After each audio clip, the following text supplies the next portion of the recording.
जिला रजौरी में मृतकों का आंकड़ा जो है 15 पहुंच चुका है।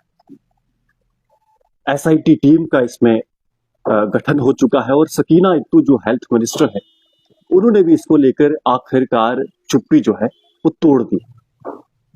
आप समझिए 15 मृत्यु होना और बीते 40 दिनों में ऐसा होना कितनी बड़ी बात है।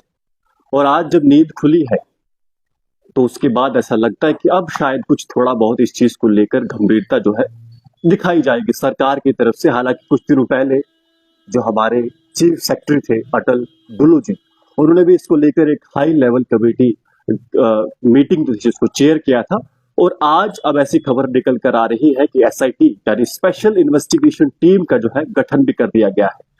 इस मामले में लेटेस्ट जो मृत्यु हुई है वो 10 वर्ष की जबीना कौसर बच्ची है, 5वीं बेटी थी मोहम्मद असलम की।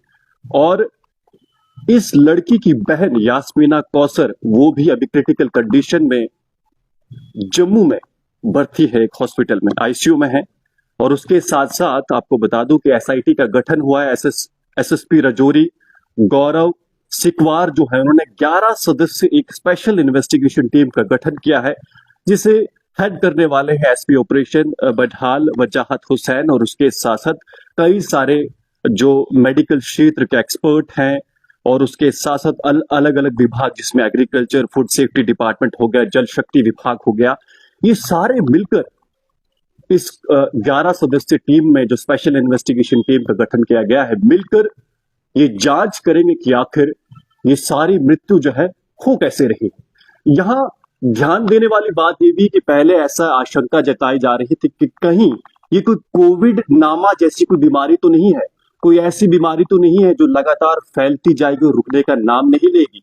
पर अभी ये केवल 3 परिवारों तक सीमित है और लगभग इन तीनों परिवारों का जो घर है वो 1 से 1.5 किलोमीटर के बीच में है। और इसीलिए एक तरफ से देखें तो राहत की खबर तो है, क्योंकि बीमारी जो है, चाहे बीमारी कहें, क्योंकि कई मामलों में ऐसी बीमारी कहने से भी कुछ लोग इनकार कर रहे हैं, कुछ लोग इसकी वजह किसी और डायरेक्शन में लेने का प्रयास कर रहे हैं, या उनका ऐसा मानना है कि इसके पीछे तो कोई और ही कहानी। पर फिलहाल सकीना इत्तू जी ने बताया है कि अच्छी बात तो ये है कि ये बीमारी जो है कोविड जैसी नहीं है, क्योंकि अगर ऐसा होता तो ये बीमारी 40 दिनों में उस 3 परिवारों से बाहर निकलकर उस बडहाल गांव में या फिर रजौरी जिले तक पहुंचती या फिर जम्मू कश्मीर में भी फैलती। ऐसा नहीं हुआ, ये अच्छी बात है। पर दुखद यह है कि 15 मृत्यु इसमें हो गई और इसको लेकर अभी भी पता नहीं चल पा रहा है कि आखिर मृत्यु कैसी हुई है। लेटेस्ट जो खबर निकलकर कल आई थी जिसमें ऐसा बताया जा रहा था कि न्यूरोटॉक्सिन्स उन लोगों के शवों में मिला है जिनकी मृत्यु हुई है। न्यूरोटॉक्सिन्स क्या होता है ये भी समझना जरूरी है। न्यूरोटॉक्सिन्स यानी छोटे छोटे, न्यूरो यानी बहुत छोटे, और टॉक्सिन्स यानी वो जहरीले पदार्थ भी से कहा जा सकता है जो उनकी बॉडी में मिले, यह अभी तक पता चला है। और हालांकि इन्वेस्टिगेशन या फिर स्टडी जो है इस चीज को लेकर अभी जारी है, तो इसलिए इस तक आके स्टडी रुक नहीं गई है कि न्यूरोटॉक्सिन से ही मौत हो रही है। अभी तक इन्वेस्टिगेशन जो है जो स्वास्थ्य विभाग है उसकी तरफ से चल रही है। सेंटर से अलग अलग टीमें, जैसा कि हमने कल भी आपको बताया था, पीजीआई चंडीगढ़ हो गया, दिल्ली से टीम्स आ हुई हैं, पुणे से टीम जो है रजौरी जिले में आई, और एक बार फिर से एक नई टीम रजौरी में केंद्र की तरफ से आई है जो वहां पर फिर से जांच करी। और ऐसा बताया जा रहा है कि डोर टू डोर जाकर डीसी जो रियासी है रजौरी है उनसे मिली है, एसएसपी रजौरी से मिली है। और यहां तक आप सोचिए कि ऐसा बताया जा रहा है कि जिन कि लोगों की मृत्यु हुई उनके घर पर जाकर बिस्किट तक को जांचा जा रहा है कि आखिर कहीं उसके अंदर तो कुछ ऐसी चीज नहीं है जिसकी वजह से मृत्यु हो रही है। तो बहुत ज्यादा चीजें हैं। और ऐसा भी बताया जा रहा है, जो मैं अगर रेफरेंस तो आपको द डेली एक्सेलसियर खबर की माने तो वहां से कई सारे ऐसे परिवार हैं जो अपने बच्चों को लेकर या फिर खुद उस स्थान से दूसरे किसी अपने निकट संबंधियों के घर में जाकर रुके हुए हैं, क्योंकि डर का माहौल जो है लगातार मृत्यु के आंकड़े बढ़ने से बढ़ता जा रहा है। इसमें मिनिस्टर जो है सकीना इत्तू जी, इन्होंने भी बयान दिया है और उन्होंने कहा है कि इस मामले में बहुत ज्यादा संजीदगी से हर एक चीज पर ध्यान देकर इन्वेस्टिगेशन की जा रही। पुलिस हो गई या अलग अलग जितने भी विभाग हैं, सारा पूरा जिला प्रशासन जो है इस चीज की तय तक जाने के लिए लग पड़ा है और सब कोऑर्डिनेशन के साथ काम कर रहे हैं।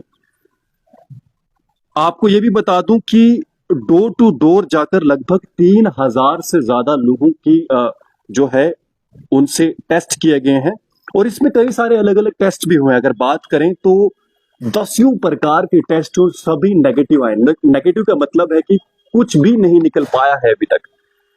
हालांकि सरकार ने इस चीज में एश्योरेंस दिया है, उन्होंने बताया है कि इस चीज में पैनिक होने की जरूरत नहीं है, पर जब लगातार हर दिन एक खबर मृत्यु की आ रही है तो पैनिक अपने आप में होना बनता है। फिलहाल जीके दर्शन भी आप सभी से अनुरोध करेगा कि सच में पैनिक नहीं होइए, अपने आप का स्वास्थ्य का ख्याल रखिए और जितना ज्यादा आप अगर बडाल इलाके से रजौरी में है तो कोशिश करिए कि कांटेक्ट कम करने की कोशिश करिए लोगों के साथ, क्योंकि ये ऐसा नहीं कि कोई स्वास्थ्य विभाग की तरफ से जानकारी निकल कर आई। जितना हो सके हमें खुद से अपना बचाव करना है और इस मामले में जो आपको लगता है कि मास्क पहनना है या फिर लोगों से कम कांटेक्ट करना, इस तरह की जो भी आप अपने आप से बचाव अगर आप चाहते हैं, क्योंकि जरूरी नहीं कि इस बीमारी से लेकर, क्योंकि 3 ही परिवारों तक फिलहाल सीमित है, तो ऐसे में अपना खुद से बचाव करना भी जरूरी है।